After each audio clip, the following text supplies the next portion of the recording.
The Tom Collins, a London gin sour that got its American name from the Great Tom Collins hoax of 1874, a viral practical joke where people would burst into bars demanding to see Tom Collins, and bartenders started serving them a fizzy gin cocktail on the spot. The joke died. The drink didn't. 4 ingredients: Old Tom gin, fresh lemon juice, simple syrup, and club soda to top. 2 ounces, 1 ounce, 3/4, and 3 to 4. Start with 2 ounces of Old Tom gin. Old Tom is a sweeter, rounder style of gin, what bartenders poured in the 1870s before London Dry took over. Heyman's is the easiest to find.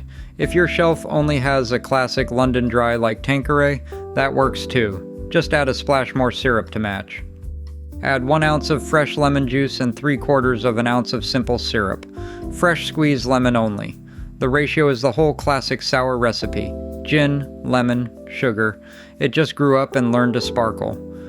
Top with 3 to 4 ounces of club soda, Topo Chico if you want mineral water bite, Schweppes for the reliable classic, Fever Tree for finer bubbles.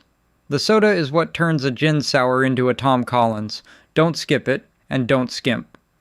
Fill a tall Collins glass with ice. Pour the gin, lemon juice, and simple syrup. Stir briefly to combine. Top with club soda, stir gently once more, and garnish with a lemon wheel and a cherry. Serve cold, drink slow, and pace yourself. The Tom Collins is the drink that survived a prank. 150 years later, it's still the best thing to drink on a hot afternoon.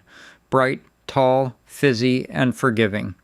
If you can make a whiskey sour, you already know this one. Come back and sit down for another drink soon.